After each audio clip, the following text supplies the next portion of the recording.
Deborah thought it was just another Friday night shift, until a wealthy businessman called her out in front of the entire restaurant. But when she sat down at the piano, the entire room fell silent. What happened next? No one could have predicted. The air was thick with the scent of expensive perfume and the faint tang of wine spilled on polished wood. Deborah moved through the dining room, her hands steady as she cleared plates, her mind miles away. The clink of silverware and the murmur of conversations blended into a dull hum.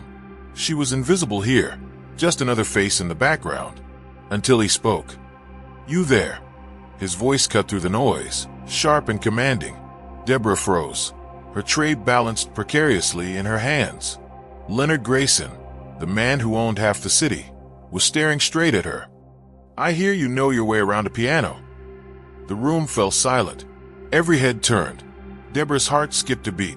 This wasn't part of the job description. She hesitated, her mind racing. It had been years since she'd played in public. Years since she'd let herself dream of anything beyond the next shift. But the way he looked at her, like she was nothing, like she couldn't possibly measure up, it ignited something in her. A spark she thought had died long ago. "Well."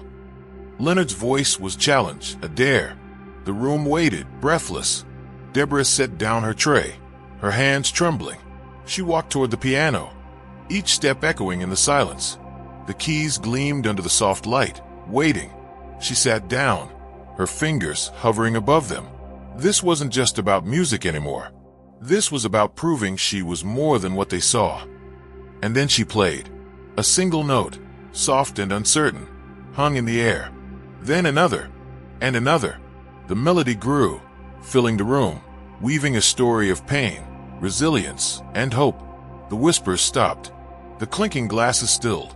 Even Leonard Grayson, with his smug smirk, leaned forward, his expression unreadable. Deborah closed her eyes and let the music take over. This was her moment, and no one could take it away from her.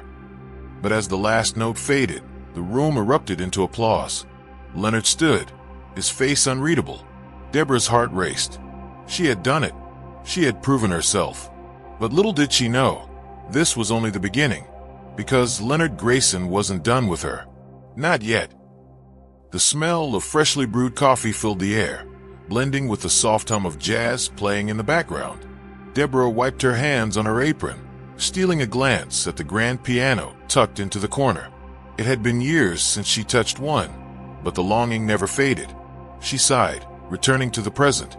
Tonight was just another shift, or so she thought. Deborah's life was a rhythm of routines. Every morning, she woke before dawn in her small apartment on the outskirts of the city. The walls were thin, and the sounds of the neighborhood, children laughing, cars honking, the occasional shout, filtered through. She'd make herself a cup of tea, the steam curling up into the cold air, and sit by the window, watching the city come alive. It was her quiet moment, the only time she allowed herself to dream.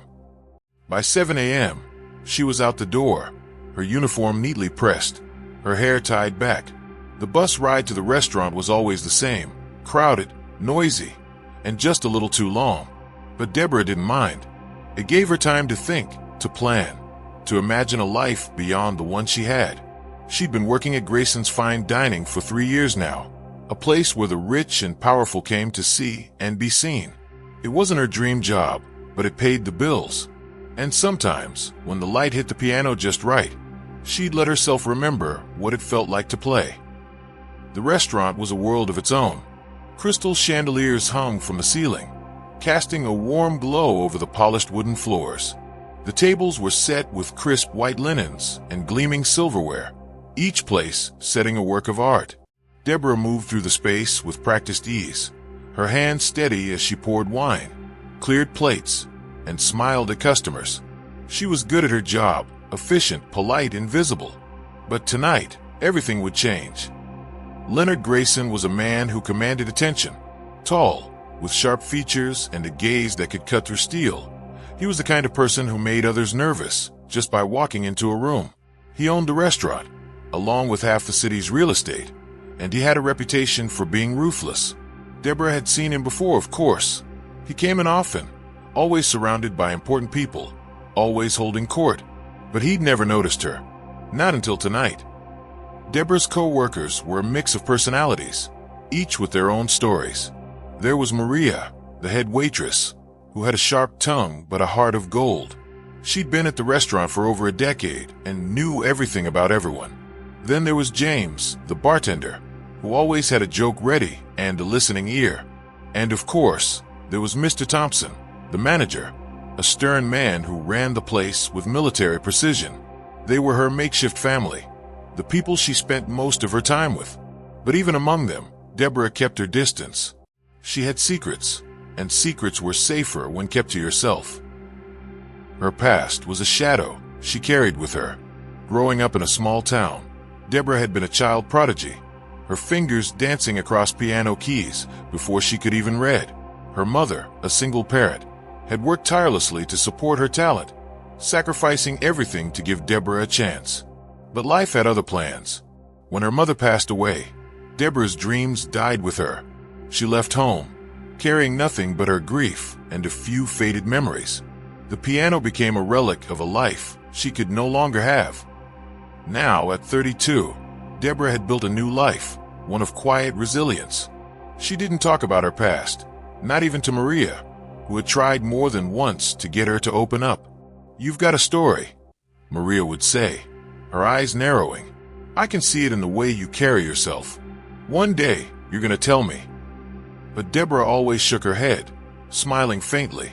Some stories were better left untold. The restaurant was busy tonight, the usual crowd of wealthy patrons filling the tables. Deborah moved through the room, her tray balanced expertly in one hand. She caught snippets of conversations, deals being made, gossip being shared, laughter ringing out. It was a world she observed, but never truly belonged to. And then it happened. "You there?" Leonard Grayson's voice cut through the noise, sharp and commanding. Deborah froze, her tray balanced precariously in her hands. He was staring straight at her, his expression unreadable. "I hear you know your way around a piano." The room fell silent. Every head turned. Deborah's heart skipped a beat. This wasn't part of the job description. She hesitated, her mind racing. It had been years since she'd played in public. Years since she'd let herself dream of anything beyond the next shift. But the way he looked at her, like she was nothing, like she couldn't possibly measure up, it ignited something in her. A spark she thought had died long ago. "Well," Leonard's voice was a challenge, a dare. The room waited, breathless. Deborah set down her tray, her hands trembling. She walked toward the piano, each step echoing in the silence. The keys gleamed under the soft light, waiting. She sat down, her fingers hovering above them. This wasn't just about music anymore. This was about proving she was more than what they saw. And then she played. A single note, soft and uncertain, hung in the air. Then another, and another. The melody grew, filling the room, weaving a story of pain, resilience, and hope. The whispers stopped. The clinking glasses stilled. Even Leonard Grayson, with his smug smirk, leaned forward, his expression unreadable. Deborah closed her eyes and let the music take over. This was her moment, and no one could take it away from her. But as the last note faded, the room erupted into applause. Leonard stood, his face unreadable. Deborah's heart raced. She had done it. She had proven herself. But little did she know, this was only the beginning. Because Leonard Grayson wasn't done with her. Not yet. The applause died down, but the tension in the room only grew. Deborah stood from the piano, her hands still trembling, her heart pounding in her chest. She glanced at Leonard Grayson, who was now standing, his expression unreadable. The room waited, breathless, for what would happen next. "Not bad," Leonard said, his voice cutting through the silence. "For Maid."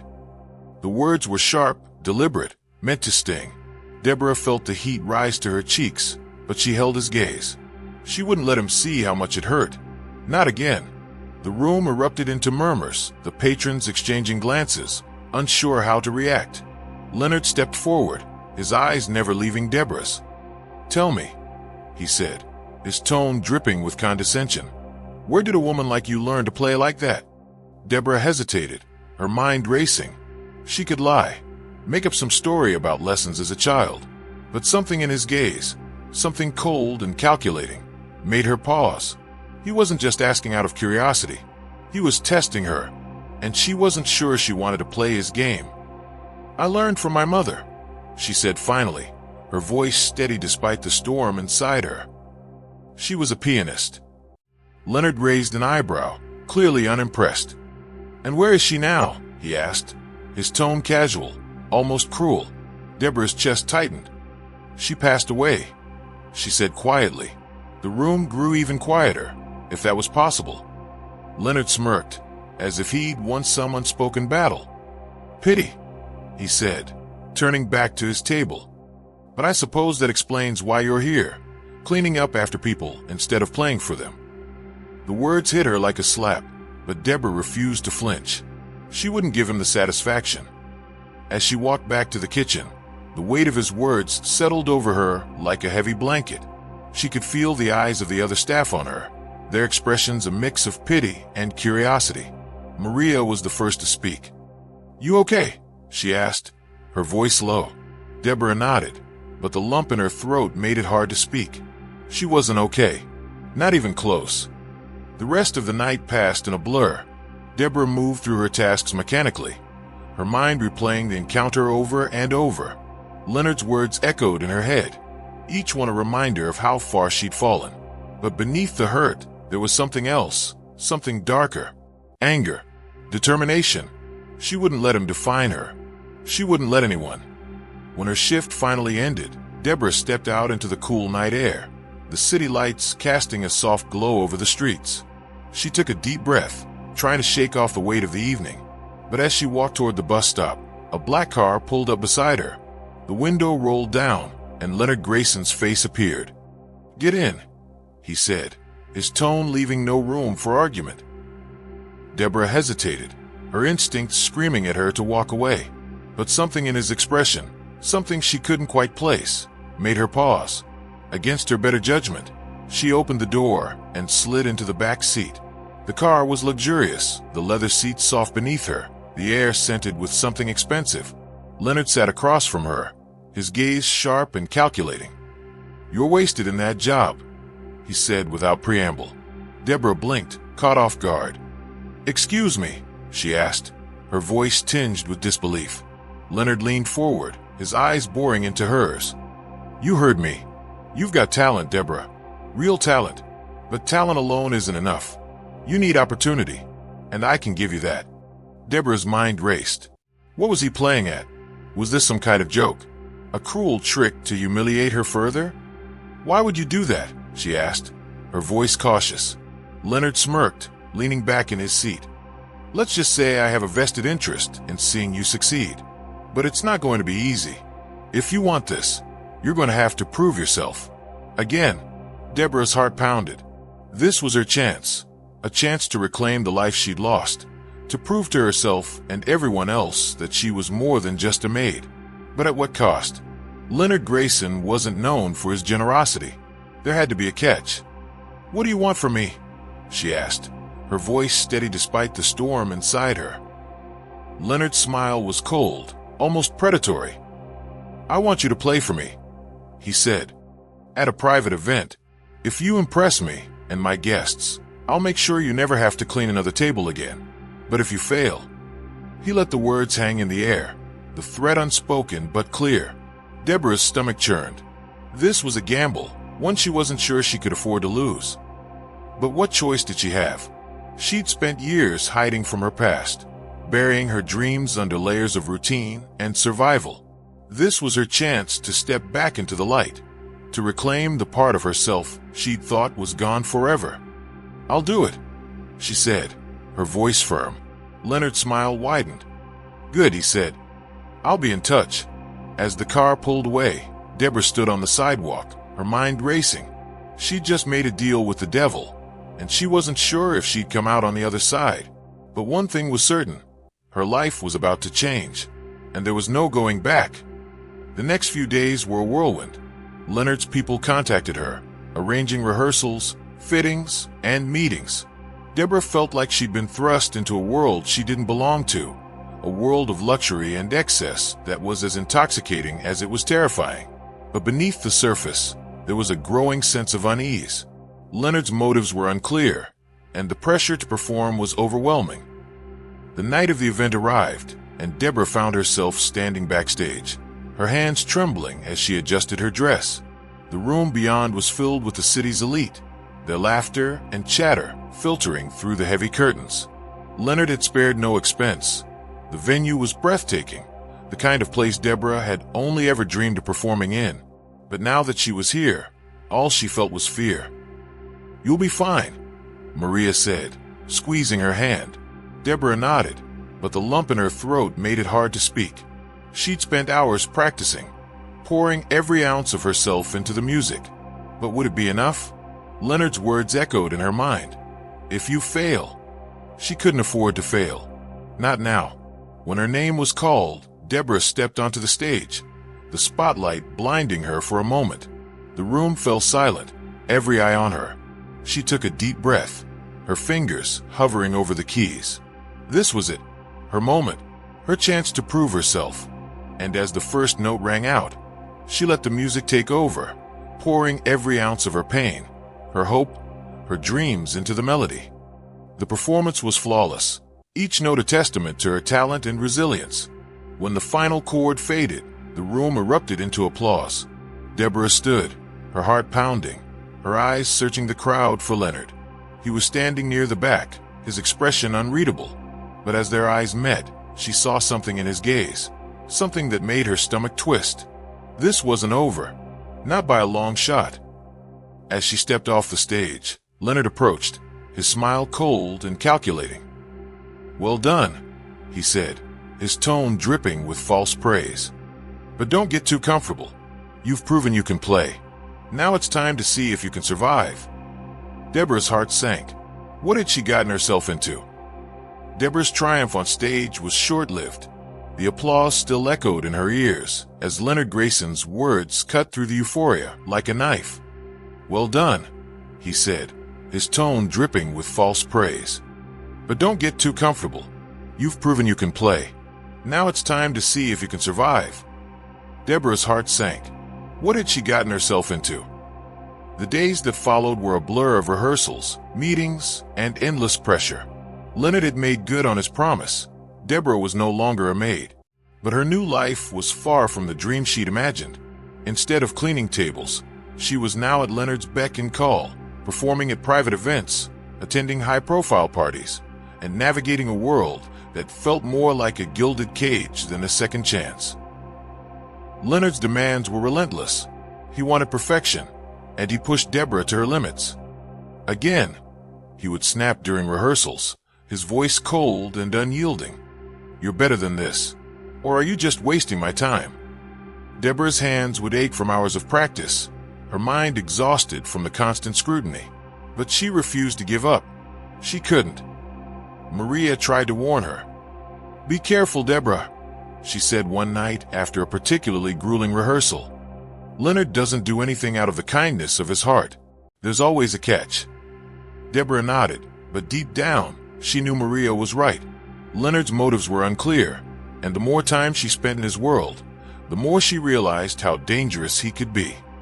One evening, after a performance at a charity gala, Leonard pulled Deborah aside. "You're improving," he said, his tone almost approving. "But you're still holding back. I can see it in your playing.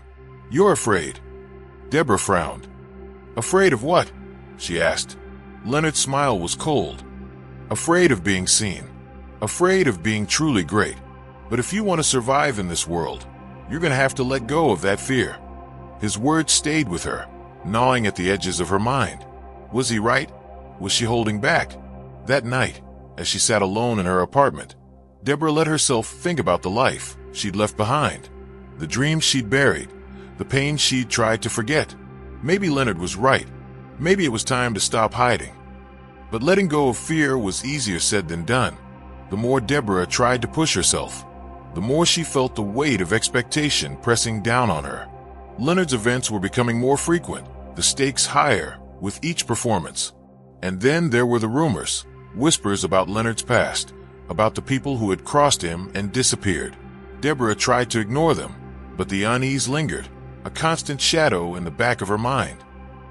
One night, after a particularly intense rehearsal, Deborah found herself alone in the empty concert hall. The stage lights were off, the room bathed in a soft, eerie glow. She sat at the piano, her fingers resting lightly on the keys. For the first time in years, she let herself play for no one but herself. The music that poured out was raw, unfiltered, a reflection of everything she'd been holding inside. It was beautiful, and it was terrifying. She didn't notice Leonard standing in the shadows until the last note faded. "That," he said, his voice cutting through the silence, "is what I've been waiting for." Deborah jumped, her heart racing. "How long have you been there?" she asked, her voice trembling. Leonard stepped into the light, his expression unreadable. "Long enough," he said. "You finally stopped holding back. But now comes the hard part." Deborah's stomach churned. "What do you mean?" she asked. Leonard's smile was cold. "You've proven you can play. But can you handle the consequences? The spotlight doesn't just shine on your talent, Deborah. It shines on everything.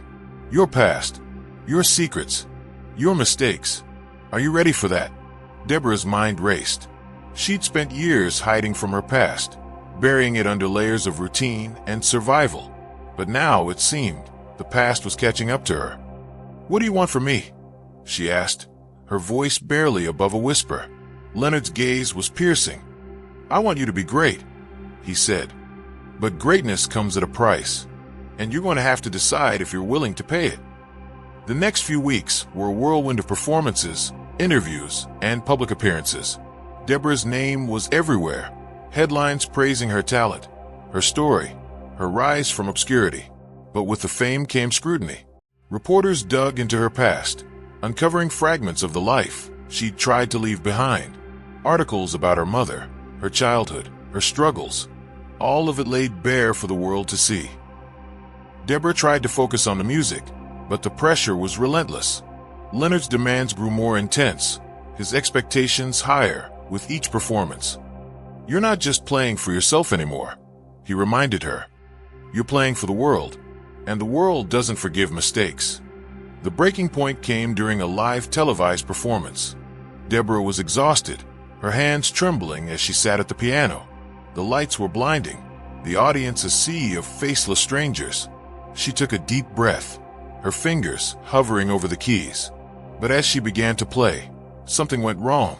A wrong note, a missed chord. It was small, barely noticeable, but to Deborah, it felt like a catastrophe.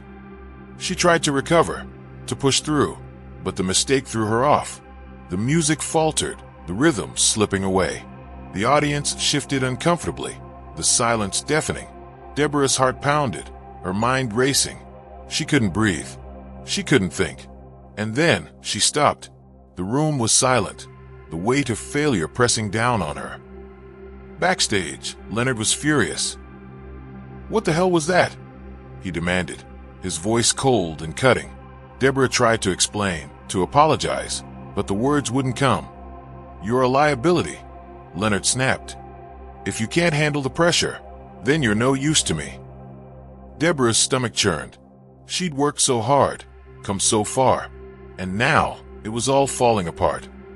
That night, Deborah sat alone in her apartment, the silence pressing in on her. She felt like she was back at square one, the weight of failure crushing her. But as she sat there, staring at the piano in the corner, something inside her shifted. She'd spent her life running from her past, hiding from her fears. But she was tired of running, tired of hiding. She walked over to the piano, her fingers brushing the keys. And then she began to play. The music was raw, unfiltered, a reflection of everything she'd been holding inside. It wasn't perfect, it wasn't polished, but it was real. And for the first time in a long time, Deborah felt like herself. The next morning, she called Leonard. "I'm not giving up," she said, her voice steady. "I made a mistake, but I'm not going to let it define me. If you want to cut me loose, fine, but I'm not done yet." There was a long pause on the other end of the line, and then Leonard spoke. "Good," he said. because the real test is just beginning. Deborah didn't know what he meant, but she didn't care. She was done playing by his rules, done letting fear control her. She had a second chance, and she wasn't going to waste it. But as she hung up the phone, a sense of unease settled over her. Leonard wasn't done with her, and whatever came next, she knew it wouldn't be easy. Deborah stood backstage, her heart pounding in her chest. The noise of the crowd filtered through the heavy curtains, a low hum that seemed to vibrate through her entire body. Tonight was the biggest performance of her life, a sold-out concert at the city's most prestigious venue. But as she adjusted the hem of her dress, her hands trembled. This wasn't just about the music anymore. This was about survival. Leonard's words echoed in her mind. The real test is just beginning. She didn't know what he meant, but the unease had been growing ever since that phone call. He'd been distant, almost cold, in the days leading up to the concert. No demands, no criticisms, just silence. And somehow that was worse. Maria appeared at her side, a reassuring smile on her face. "You've got this," she said, squeezing Deborah's hand. "Just play like you did that night in the empty hall. Play for yourself." Deborah nodded, but the lump in her throat made it hard to speak. She wanted to believe Maria, but the weight of expectation was crushing. The stage manager signaled that it was time. Deborah took a deep breath, her fingers brushing against the small pendant she wore around her neck, a gift from her mother, the only piece of her past she still carried with her. She stepped onto the stage, the spotlight blinding her for a moment. The crowd erupted into applause, but all Deborah could hear was the pounding of her own heart. She sat at the piano, her fingers hovering over the keys. The room fell silent, every eye on her. This was it, her moment, her chance to prove herself. And as the first note rang out, she let the music take over, pouring every ounce of her pain, her hope, her dreams into the melody. The performance was flawless. Each note was a testament to her talent and resilience, the music weaving a story of struggle and triumph. The audience was captivated, their breath held as Deborah's fingers danced across the keys. For the first time in a long time, she felt free. But as the final chord faded, the room erupted into applause, and Deborah's eyes searched the crowd for Leonard. He was standing near the back, his expression unreadable. And then he smiled. Backstage, Leonard was waiting for her. "Well done," he said, his tone almost approving. "But the night isn't over yet." Deborah frowned. "What do you mean?" she asked. Leonard's smile was cold. "There's someone here who wants to meet you." He stepped aside, revealing a man Deborah had never seen before. He was tall, with sharp features and a gaze that made her skin crawl. "Deborah," Leonard said, "this is Victor Kane. He's the business associate." Victor extended his hand, his smile too wide, too practiced. "A pleasure," he said, his voice smooth, but with an edge that made Deborah's stomach twist. She shook his hand reluctantly, her mind racing.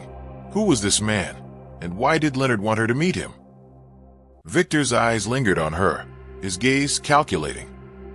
"You've got quite the talent," he said. Leonard wasn't exaggerating.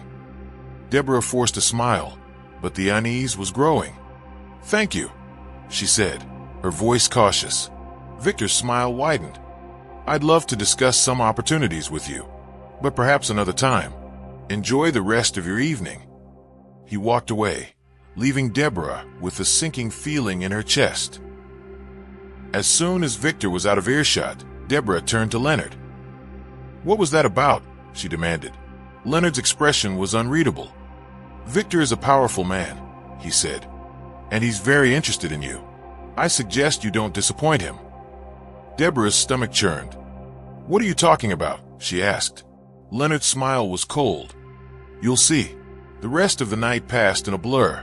Deborah tried to focus on the congratulations, the praise, the endless stream of people wanting to meet her. But her mind was elsewhere, replaying the encounter with Victor, the look in Leonard's eyes. Something was wrong. Something was very wrong. When she finally got home, Deborah collapsed onto the couch, her mind racing. She needed answers. She needed to know what Leonard was planning. But as she reached for her phone, it rang. The number was unfamiliar, but something told her to answer. "Hello," she said, her voice cautious. "Deborah," a voice said on the other end. It was Victor. "I hope I'm not calling too late." Deborah's heart skipped a beat. "No," she said, her voice steady despite the storm inside her. "What can I do for you?" Victor's chuckle was low, almost menacing. "I'd like to discuss a proposition, one that could change your life, but it requires discretion. Are you interested?" Deborah hesitated. Every instinct told her to say no, to hang up the phone and never look back. But something in Victor's tone, something dark and enticing, made her pause. "What kind of proposition?" she asked. Victor's smile was audible. "Let's just say it involves a performance unlike any you've ever done. And the rewards, well, let's just say they're substantial." Deborah's mind raced.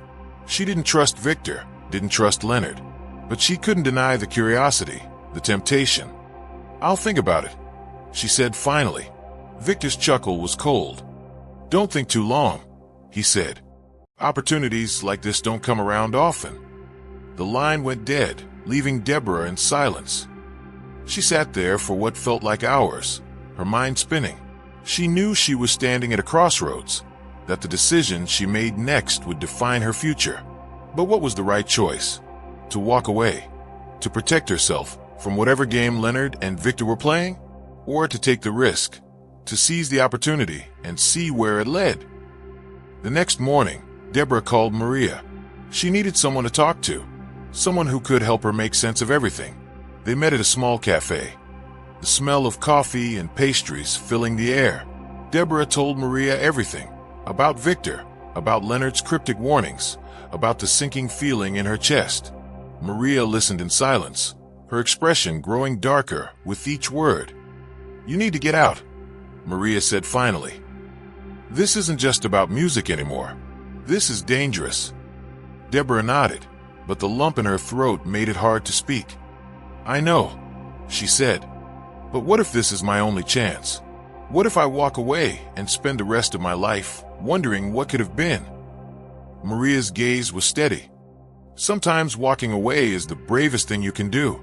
Deborah left the cafe with Maria's words echoing in her mind. She knew Maria was right, knew the smart thing to do was to walk away.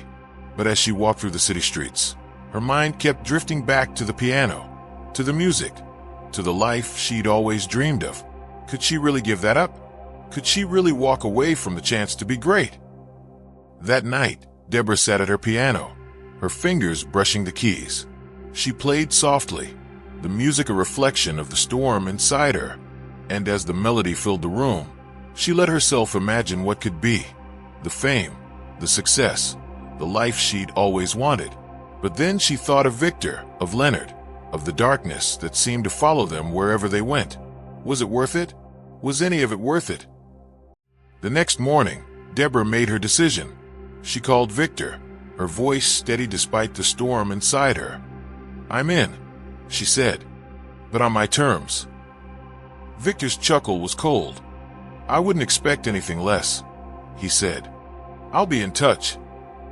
The line went dead, and Deborah sat there, her heart pounding. She'd made her choice. Now she had to live with it. The days that followed were a whirlwind of preparations. Victor's people contacted her, arranging rehearsals, fittings, and meetings. Deborah felt like she'd been thrust into a world she didn't belong to, a world of luxury and excess that was as intoxicating as it was terrifying. But beneath the surface, there was a growing sense of unease. She didn't know what Victor was planning, but she knew it wasn't going to be easy. The night of the performance arrived, and Deborah found herself standing backstage, her hands trembling as she adjusted her dress. The room beyond was filled with the city's elite, their laughter and chatter filtering through the heavy curtains. Victor had spared no expense. The venue was breathtaking, the kind of place Deborah had only ever dreamed of performing in. But now that she was here, all she felt was fear. "You'll be fine," Maria said, squeezing her hand. Deborah nodded, but the lump in her throat made it hard to speak. She'd spent hours practicing, pouring every ounce of herself into the music. But would it be enough? Victor's words echoed in her mind. "Don't disappoint me." She couldn't afford to fail. Not now. When her name was called, Deborah stepped onto the stage, the spotlight blinding her for a moment. The room fell silent, every eye on her. She took a deep breath, her fingers hovering over the keys. This was it, her moment, her chance to prove herself. And as the first note rang out, she let the music take over, pouring every ounce of her pain, her hope, her dreams into the melody. The performance was flawless, each note a testament to her talent and resilience. When the final chord faded, the room erupted into applause. Deborah stood, her heart pounding, her eyes searching the crowd for Victor. He was standing near the back, his expression unreadable. But as their eyes met, she saw something in his gaze, something that made her stomach twist. This wasn't over, not by a long shot. As she stepped off the stage, Victor approached, his smile cold and calculating. "Well done," he said, his tone dripping with false praise. "But don't get too comfortable. You've proven you can play. Now it's time to see if you can survive." Deborah's heart sank. What had she gotten herself into?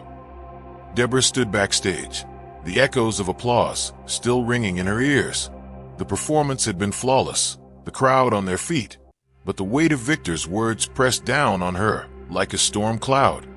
"Now it's time to see if you can survive." She didn't know what he meant, but the unease in her chest told her it wasn't over. Not yet. She stepped into the dimly lit hallway, her heels clicking against the polished floor.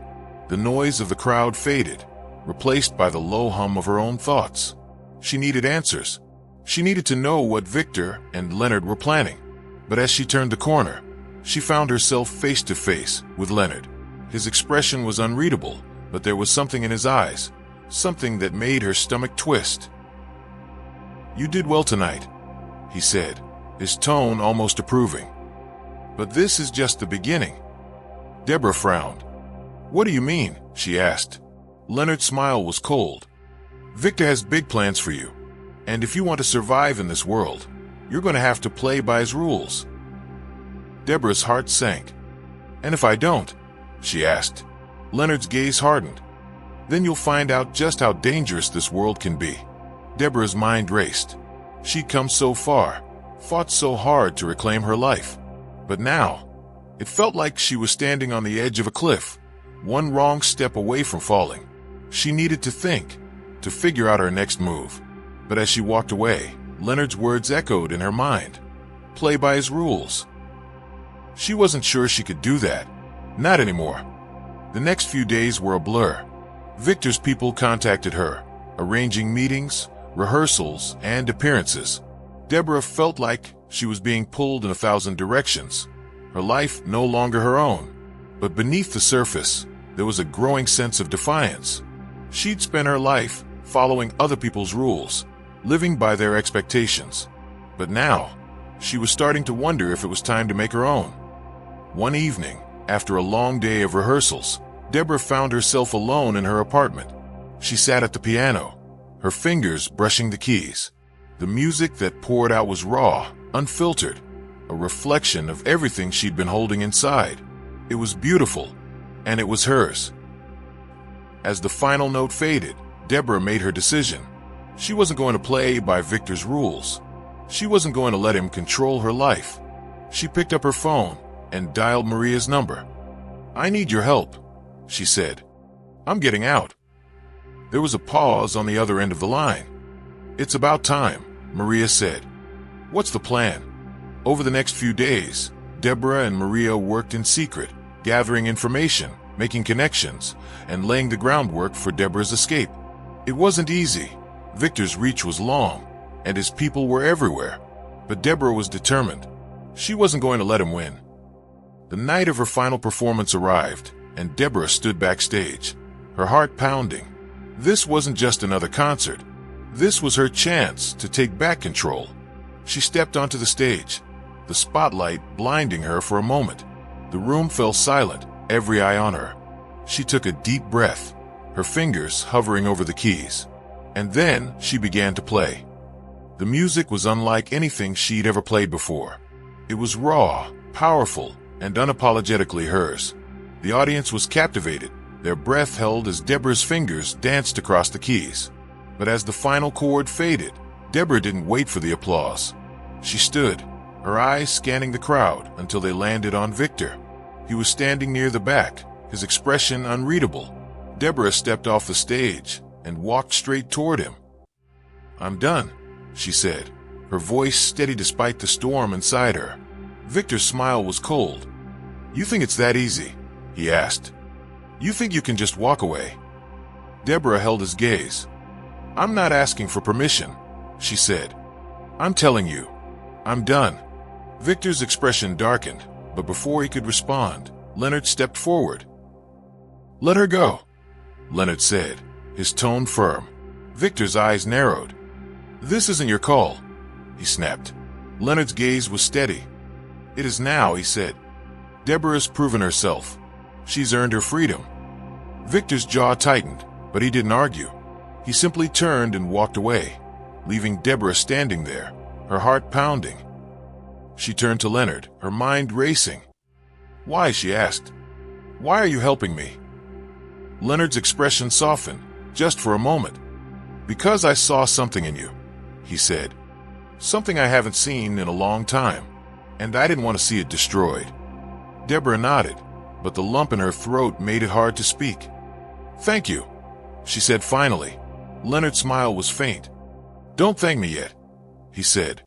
"You've got a long road ahead of you." Deborah walked away that night, her heart lighter than it had been in years. She didn't know what the future held, but for the first time in a long time, she felt like it was hers to shape. She'd faced the darkness and come out the other side, and now she was ready to start again. The weeks that followed were a time of healing and rediscovery. Deborah moved out of her apartment, finding a small house on the outskirts of the city where she could breathe, think, and create. She started playing again, not for anyone else, but for herself. The music was different now, softer, more reflective, but no less powerful. She reconnected with Maria, who had been her rock through everything. "I'm proud of you," Maria said one evening as they sat on Deborah's porch, the sunset painting the sky in shades of orange and pink. "You've come a long way." Deborah smiled, her heart full. "I couldn't have done it without you," she said. Maria shrugged. "You did the hard part. I just gave you a push." Deborah's story didn't end with Victor or Leonard. It was just beginning. She started performing again, but this time on her own terms. Small venues, intimate crowds, and music that was truly hers. The critics called it a comeback, but Deborah knew it was something more. It was a rebirth. One evening, as she sat at her piano, the notes flowing effortlessly from her fingers, Deborah realized something. She'd spent so much of her life running, from her past, from her fears, from the people who tried to control her. But now she was free, and for the first time in a long time, she felt like herself. As the final note faded, Deborah sat there, her heart full. She didn't know what the future held, but she knew one thing for certain. She was done playing by other people's rules. From now on, she was writing her own story, and it was going to be beautiful.